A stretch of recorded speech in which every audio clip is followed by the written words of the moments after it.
Hold Me Close. We're here with Cornelia from Sweden, Yes. the winner of Melody Festivalen, of course. How does it feel to be part of the Eurovision circuit now? Unbelievable, kind of. Like seriously, I haven't really, it haven't really sunk in yet. I'm still like, what is this? Is this a dream? So yeah, I'm just super excited, and I'm not really sure what to expect. But I've heard that the Eurovision family is just like a huge, big, colorful hug. It's so much love.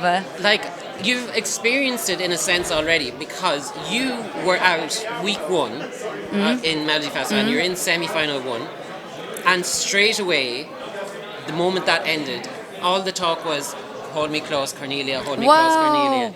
Did Even you, here, or what do you mean? Like online, everybody was saying it should be Cornelia to win. It's Cornelia, Cornelia, Wow, Cornelia. wow. For what, 6 weeks?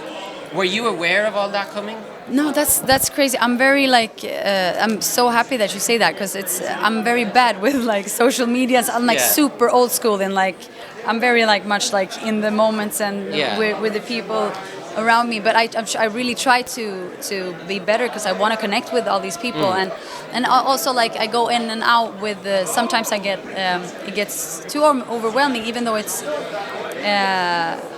I don't know, because during the Melody Festivalen, I had like I took away my phone like during the week because just to be able to focus on the task because I get too distracted otherwise and like lose my focus and it gets you like nervous in a negative way because it's good to be nervous, but if you think too much of the aspects that people are gonna judge and people are gonna write on the internet, like even though it's even though if it's good things you cannot.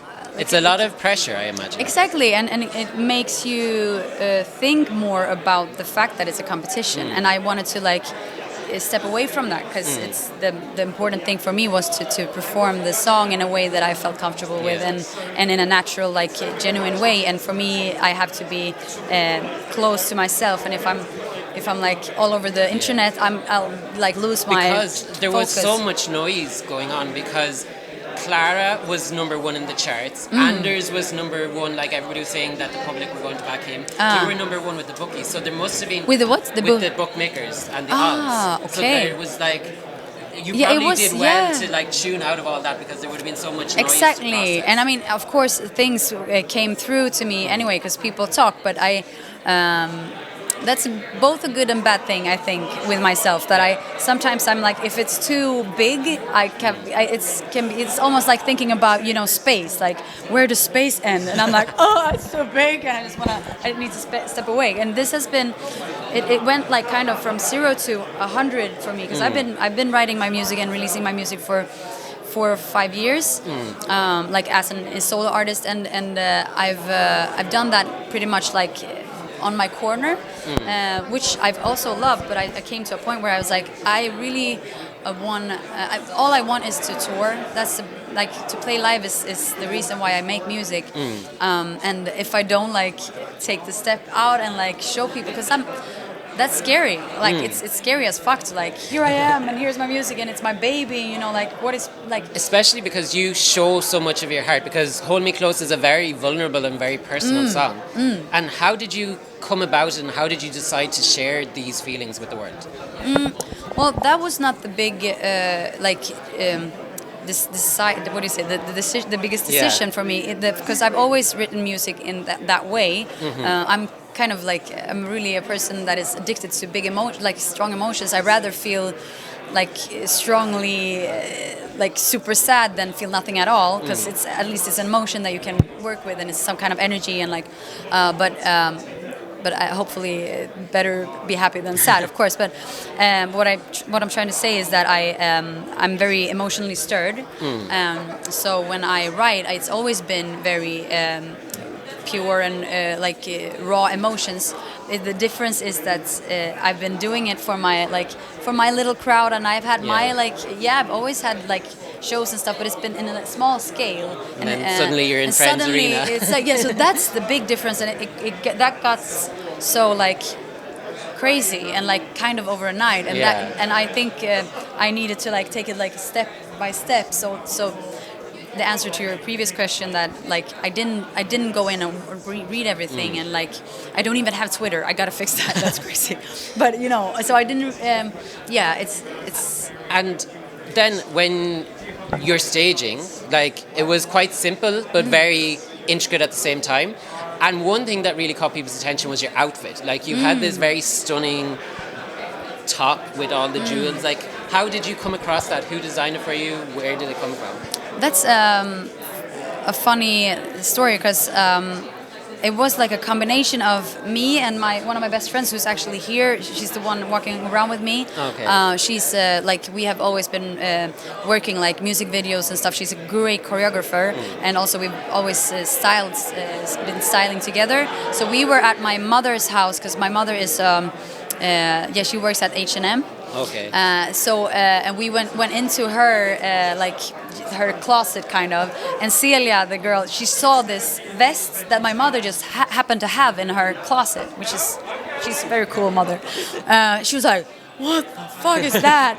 And first it was hanging on like this big gala dress, and I was like, I like didn't really see it first because I thought they were like kind of a piece together. And you know, sometimes when when your parents have something, you don't really see it as something that you yourself could have. But just as Celia walked in and saw it, and she was like, "We have to try that." And I was like, "Yeah, I guess we have to." And then we did, and we were like, "Wow, that's so cool." And then this is not the pants, but it was a similar ones. Everything that I had on stage was from my mother's wardrobe. Okay, that's crazy. And like even like everything that I had like beside the stage was also like from my mother's wardrobe, because she's just working with this, like she's taking things home, so everything was from H&M, like but well, that's one of the benefits, I suppose, to having a mother that works in fashion, because nobody would know that like it was like it looks so high fashion, high haute couture.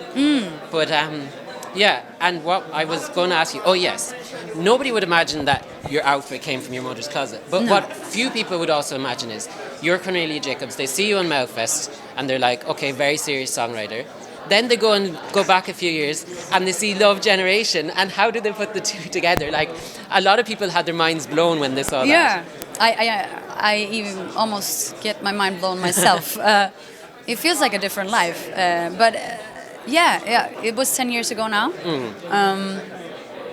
What was the question? What what happened? What was the whole story behind Love Generation? Like you were in it, you did Melfest. How did you transition, I suppose, then from the girl group kind of experience to singer-songwriter? Well, I will try to make a short story, but I kind of accidentally got into this girl group. And I was like, oh, this was not what I was thinking, because I always had like rock bands, and I was thinking I was going to do that. But then this came, and it was Red One, and he was the biggest at the time, and it was one of my best friends was in the group, and I was like, this could be fun. And I was like 18, and so I was like, yeah, let's do it. And then we did like those two Melodifestivalen years, and then we people fell off, and we started a DJ duo, me and one of the other girls. Okay. Stockholm Syndrome, and we started to write our own music.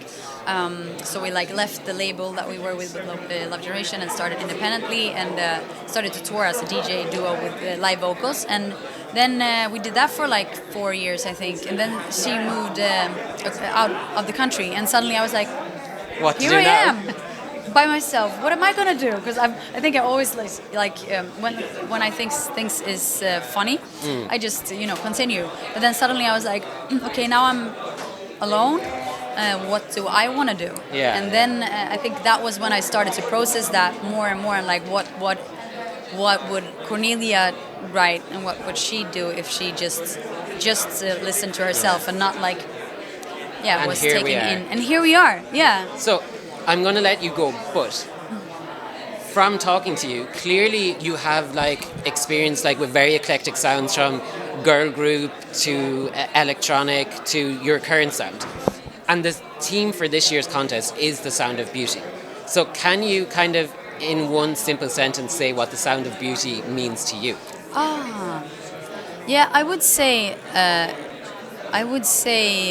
strings. If that was a question, what I think about when Stefan from Estonia, it's eggs. What? Stefan from Estonia, it's the sound of his grandmother cooking eggs.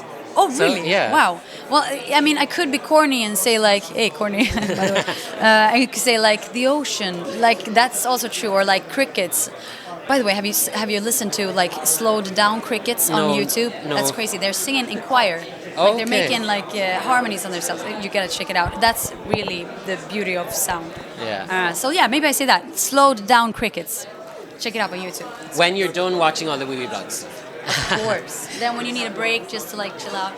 And finally, you got a lot of 12 points in Melfest. Hopefully you'll be getting more in May. But how would people say it in Swedish? 12 points for Cornelia. 12 poäng går till Cornelia Jakobs. And thank you so much. Thank you. And just one last message for everybody watching. Everybody watching, I hope you're gonna enjoy my performance. And if you already, thank you for your support. I'm super excited and kind of overwhelmed and don't know what to expect. But I just can't wait, and I hope to see you there. Lots of love. Take care. Thank you so much. Thank you.